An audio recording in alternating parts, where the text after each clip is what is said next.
बहू ने खुद के खाए बर्तन छोड़ दिए। मम्मी जी देखिए, निधि को सभ्यता नाम की चीज नहीं है। आकाश के खाए बर्तन छोड़कर सो गई। ये क्या बात हुई भाई? अगर तुम्हारे पति देर से लौटे या बीमार हो तो जूठन दूसरे के लिए छोड़कर सो जाओगी? सुबह सुबह ही जेठानी सुमन ने सिंक देखकर कहा, और क्या, हम लोग तो इनके नौकर लग रहे हैं, करना ही पड़ेगा रानी जी की चाकरी। सासू माँ उर्मिला देवी भी भड़की हुई थी।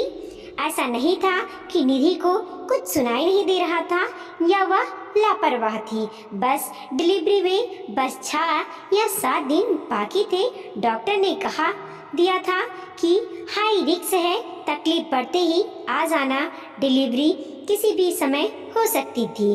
सो दर्द और बुखार से पस्त पड़ी थी। पति आकाश ननद मोना को बुलाने गए थे। वह भी अपने 3 महीने के बेटे को लेकर मायके आने वाली थी। पहली सर्दी जो थी तो मायके में आराम मिल जाता। उर्मिला जी का बेटी को सर्दी भर अपने घर में ही रोकने का इरादा था। निधि की रुलाई फूट पड़ी। किसी तरह उठकर अंदर आई और आकाश के खाना खाए हुए बर्तन साफ करके रख दिए। वापस अपने कमरे में जाकर लेट गई। पर उर्मिला जी से ज्यादा सुमन आग में घी डाले ही जा रही थी। इधर शाम को आकाश की वापसी हुई और अगले ही दिन निधि को अस्पताल में भर्ती करना पड़ा। निधि ने एक स्वस्थ सुंदर चांद से बेटे को जन्म दिया था। ऑपरेशन से घर में सब खुश थे और अपनी अपनी नेक की लिस्ट भी आकाश को थमा दी थी। लगभग 1 हफ्ते बाद निधि को अस्पताल से छुट्टी मिल गई। स्टोर रूम में उसका बिस्तर अलग लगा था और साथ में कुछ बर्तन और बर्तन मांजने का सामान भी कोने में रखा था। देखो बहू, जापे में हो अपने बर्तन अलग ही रखना, उन्हें खुद धोकर रखना, खाना इन्हीं में मिलेगा और अपने और मुन्ने के कपड़े भी। सबसे छोटी हो, कोई मान नहीं हो घर की, उर्मिला जी ने कड़क आवाज में कहा। आज निधि मन में सोच रही थी कि अगर मायके में आधुनिक सुविधाओं से युक्त अस्पताल होता तो मैं भी अपने घर ही चली जाती। शरीर कमजोर था और तकलीफ अपनी जगह, फिर भी वह असमंजस बैठाने की कोशिश कर रही थी। वह अपना काम भी निर्देशानुसार कर रही थी। धीरे धीरे समय निकल रहा था। अब बच्चे का नामकरण संस्कार भी निपट चुका था और निधि भी अपनी रसोई फिर संभाल चुकी थी। उर्मिला जी की छुआछूत की सनक के चलते कोई मेड भी नहीं थी। इधर सुमन तो अपनी जिठानी होने की ठसक के चलते अपना सिक्का जमा लेती। मदद कराना तो दूर, वह ऊपरी काम में व्यस्तता के बहाने भी बना लेती, पर निधि की कमियां निकालने का कोई मौका नहीं छोड़ती। 1-2 दिन से मुन्ना थोड़ा बीमार था और शाम होते होते उसकी तबीयत थोड़ा ज़्यादा ही बिगड़ गई। निधि और आकाश उसे लेकर सीधे हॉस्पिटल भागे। वहाँ उसे नेबुलाइजर लगाया गया। घर आते आते रात के लगभग 10 बजे थे। जैसे ही निधि पानी गर्म करने रसोई में आई तो देखा काम जिसका तेज। पूरी महफिल तो बैठक में जमी थी और घर की तीनों महिलाएं टीवी देखते हुए उसकी बुराई का पिटारा खोले बैठी थी। अब निधि भी चुप ना रही, वह भी अंदर जाकर बोल दी, माफ करना मम्मी जी, इतने दिनों से कर भी रही हूँ और सुन भी रही हूँ। अगर मैं आपके जेठानी जी के और मोना दीदी के जूठे बर्तन साफ कर देती हूँ तो मैं सभ्य और गलती से कहीं कुछ कमी रह जाए तो तुरंत असभ्य कैसे हो जाती हूँ। अगर कभी मेरे या आकाश जी के खाए बर्तन किसी वजह से छूट गए तो आप लोग तुरंत मेरे परिवार और सभ्यता को निशाना बना लेते हो। मैं भी इसी परिवार की सदस्य हूँ। अगर कोई तकलीफ मुझे हो जाए तो मैं सभ्यता के नाते अपना काम खुद करूं, बाकी पूरे घर का दायित्व भी सिर्फ मेरा।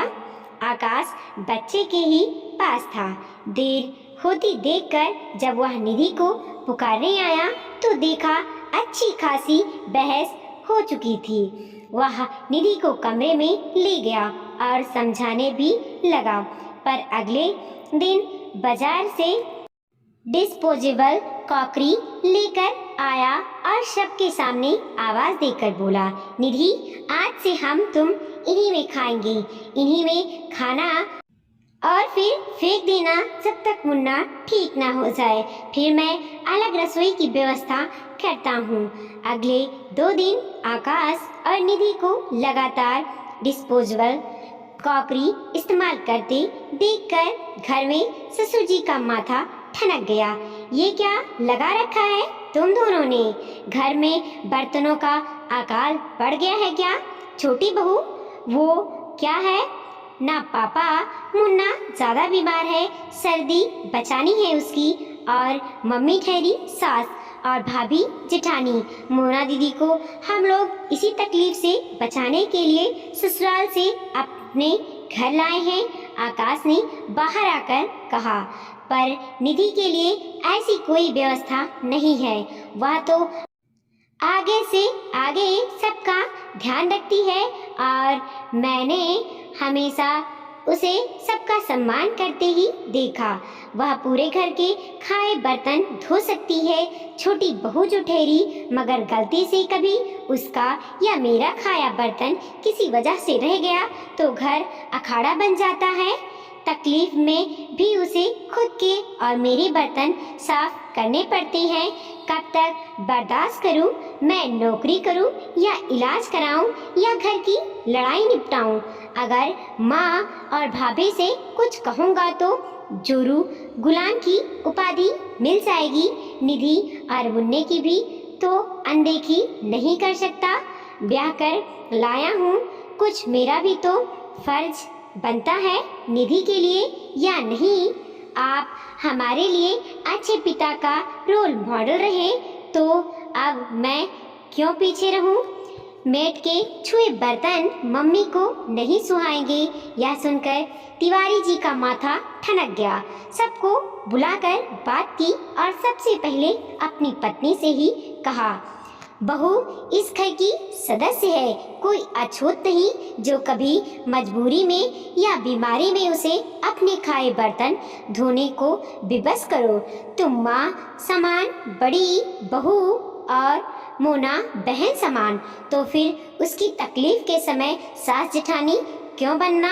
भाभी और माँ के व्यवहार की गांठों को अभी भी पाले हो और आए दिन मुझे सुनाती हो, पर याद रहे तुम्हारा ऐसा व्यवहार कैंसर की गांठ का रूप ले रहा है, जिसकी परिणति किसी दिन उसे अंग के अलग होने पर ही रुकेगी।